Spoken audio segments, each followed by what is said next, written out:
हमारी एपिसोड की शुरुआत एक वाटरफॉल से होती है। इसके करीब ही एक होटल बना होता है कि काफी खूबसूरती से पानी के ऊपर बना होता है कि वो होटल का मैनेजर कैप्टन स्ट्राइडन को जीरो हानमा के बारे में बता रहा होता है। वो मैनेजर कहता है वो हमारा होटल का पूल तभी इस्तेमाल करता है जब वाटर वेव्स काफी तेज हो जाते हैं। इसकी स्पीड 20 किलोमीटर पर आवर होती है और सिर्फ उस दौरान ही जीरो हानमा उस पूल में स्विमिंग करता है। इसी में कैप्टन स्ट्राइडन मुझसे कहता है मुझे उसके पास ले जाओ कि दूसरे सीन में वो दोनों उसी पूल के सामने खड़े होते हैं। अब इतनी तेज वेव को आता देख के कैप्टन स्ट्राइडन कहने लगता इसमें तैरना तो ओलंपिक लेवल एथलीट के लिए भी नामुमकिन होगा। इसके जवाब में मैनेजर कहता है बिल्कुल, लेकिन वही शख्स सिर्फ इसे एंजॉय करता है। फिर कैप्टन स्ट्राइडन उससे पूछता है तो आज वेव्स की क्या स्पीड है। तो इसमें मैनेजर बोलता है आज तो 20 किलोमीटर पर आवर से भी ज्यादा है। इस दौरान पूल को इस्तेमाल करने की किसी को इजाजत नहीं है सवाए उसके। कैप्टन स्ट्राइडन कहता है तो कहाँ है वो, मुझे तो दिख रहा भी नहीं है। यूं ही हमें यूजिरो हानमा के बारे में दिखाया जाता है जो कि डुबकियां लगा के इसमें डाइविंग कर रहा था। उसे यूं डुबकियां लगाता देख के कैप्टन स्ट्राइडन बड़ी हैरानी से कहता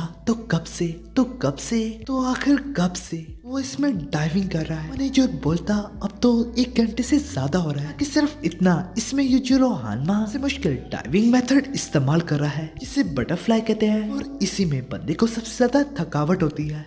देखते ही देखते यूजिरो हानमा एक लंबी सी डाइव मारते हुए सीधा बाहर निकल आता। बाहर आते यूजिरो हानमा कहता है ये तुम्हें दिखता नहीं है, मैं छुट्टियों पे आया हूँ। अब दूसरे सीन में हमें दिखाया जाता है कैप्टन स्ट्राइडन और यूजिरो हानमा के दरमियान में बाकी के बारे में बात चल रही होती है। इसी दौरान कैप्टन स्ट्राइडन कहता है बाकी ने एक इमेजिनरी प्रेइंग मैंटिस को है जिसका वजन 200 kg है। फिर किसी भी प्रेइंग मैंटिस का इतना वजन हो तो कोई भी उसके आगे टिक नहीं पाएगा। कैप्टन स्ट्राइडन मजीद बोलता वैसे मुझे हानमा से यही उम्मीद थी या फिर मैं कहूँ कि तुम्हारा राइवल। मगर जरा भी हैरान हुए बगैर होकर एक डीमन की तरह हंसने लगता। रास्ते में कहता है तुम जितना मर्जी बड़ा बनाओ तो आखिर में बात इस पे ही आती है कि नकली तो नकली है। यहाँ तक एक असली पपी का बच्चा वो भी उससे जबरदस्त अपोनेंट बन जाता। अब दूसरे सीन में हमें एक परेड में दिखाया जाता है जहाँ पे ये परेड रखी गई होती है। वहाँ पे पिछली बार पुराने प्रेसिडेंट की जान ले ली गई होती है। इस वजह से अब उसी जगह पे जो प्रेसिडेंट है उसने परेड रखा होता है इसके ऑनर के लिए। वो प्रेसिडेंट उधर से ही गुजर होता है और उस बार उसकी सिक्योरिटी से 10 गुना ज्यादा होती है। ये न्यूज दे रही होते हैं तभी वहाँ पे उनके नुमाइंदे के साथ वो डिस्कनेक्ट हो जाते हैं। फिर जब दोबारा कनेक्ट होते हैं तो हमें दिखाया जाता है कि प्रेसिडेंट वहाँ से गायब हो चुके हैं। इसी तरह उनका नुमाइंदा बताता है किसी ने प्रेसिडेंट को किडनैप कर लिया है क्योंकि वो किडनैपर सीधा किडनैप करके करीबी रेस्टोरेंट पे चला गया होता।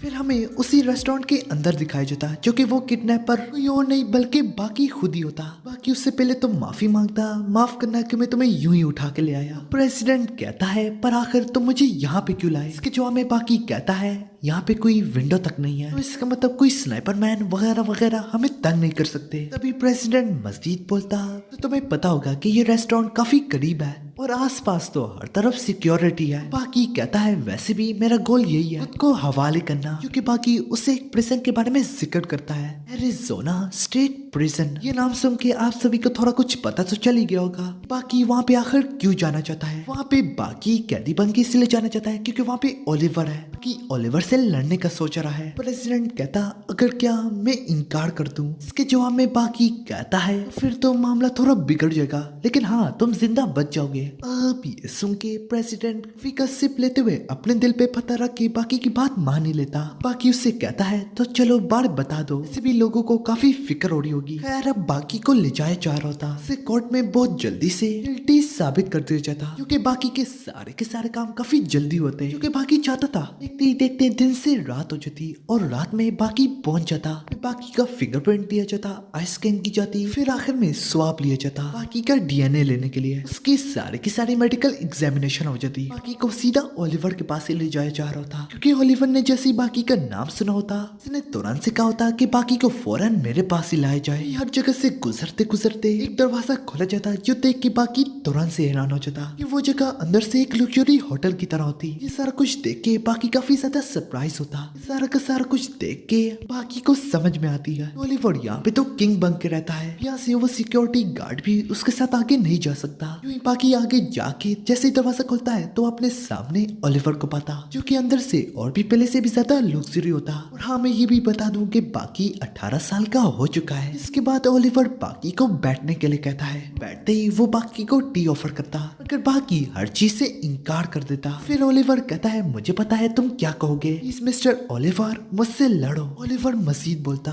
मैंने ये भी सुना है कि तुम अपने फादर से लड़ोगे, इस वजह से तुम प्रैक्टिस के लिए मुझे इस्तेमाल करना चाहते हो। बाकी कहता, बिल्कुल। सबके बाद मिस्टर ओलिवर बाकी से कहता है, बाकी मैं यहाँ पे नंबर 1 हूँ, मतलब कि सबसे स्ट्रॉन्गेस्ट फाइटर, और इस प्रिजन में तो बहुत सारे कैदी हैं, लेकिन यहाँ पे 4000 से ज्यादा नेशंस के विलन्स मेरी जान के दुश्मन है। बस वो बाकी से यही कहना चाह रहा है कि तुम तो बस एक बिगिनर हो, लेकिन खैर बाकी को उसकी ये सारी बकवास बर्दाश्त नहीं होती। इसके बाद बाकी खड़े होके फांसी टेबल को अपने पाँव से साइड पे करता। वो कहता, मैं यहाँ पे लड़ाई करने आया हूँ, और जो तुम्हारी सबसे बड़ी गलती है कि तुम मुझे इस रूम में खुद ही ले आए। कहते ही बाकी उसके मुंह पे एक दमदार वार करता, मगर बदकिस्मती से इतना स्ट्रॉन्ग पंच होने के बावजूद भी वो ओलिवर पे इफेक्ट न करता, जो देख के बाकी के भी पैरों तले जमीन खिसक जाती। खैर वो बाकी को एक और चीज भी पता था। वो बाकी से कहता है, अगले हफ्ते जो कि मैं यहाँ पे नंबर 2 से लड़ूंगा, कि आज तुम्हें उसके सेलर में ले जाया जाएगा। ये उम्मीद है कि गार्ड्स तो तुम्हें सारे के सारे रूल्स बताएंगे, लेकिन जो असली रूल्स है जो तुम्हें जानने की जरूरत है तुम जैसे कैदियों के बीच में है। यूं ही वो बाकी को उसके सेलर में ले जाता। उसी सेलर में एक और शख्स भी होता है जो कि बाकी का नाम लेता है। तभी हम देखते हैं कि वो शख्स आयरन माइकल है। वो फिलहाल बाकी को सोने के लिए कहता है। खैर आयरन माइकल को यहाँ पे देख के बिस्किट ओलिवर की एक बात याद आती है कि बिस्किट ओलिवर ने कहा था वो अगले हफ्ते 2nd रैंक वाले से लड़ने जा रहा है। बाकी समझता है कि वो आयरन माइकल ही है, तो वो बाकी के कान में आके बोलता है, नहीं तुम गलत हो, इस प्रिजन में तो मैं तो टॉप 10 में भी नहीं आया।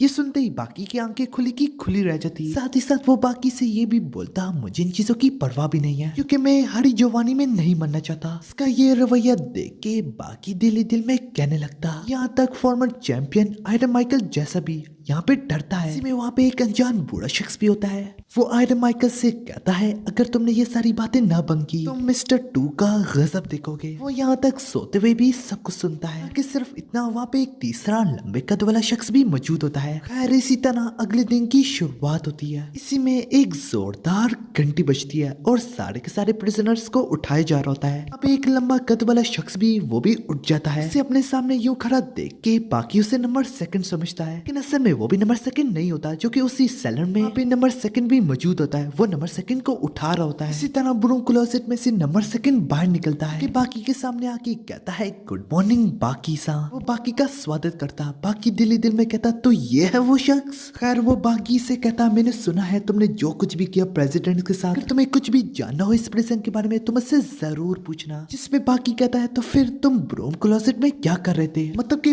ब्रूम क्लोजेट में क्यों हो। तभी वो बाकी से कहता है, क्योंकि मैं वॉरियर हूँ। वॉरियर से मतलब सिपाही, जंगजू वगैरह। बाकी उससे कहता है, एक और चीज भी, अगर मैंने तुम्हें यहीं पे पटक दिया तो क्या नंबर 2 में हो जाऊंगा। यहाँ पे आखिरी डायलॉग सी नंबर 2 का फेवरेट होता। वो कहता, today is a good day to die, मतलब कि आज का दिन अच्छा है मरने के लिए। यहीं पे हमारी एपिसोड खत्म हो जाती है। तो लाइक करो, अगर पहले से नहीं किया तो सब्सक्राइब करो, साथ ही साथ मूवी रैंक्स को भी सब्सक्राइब करो।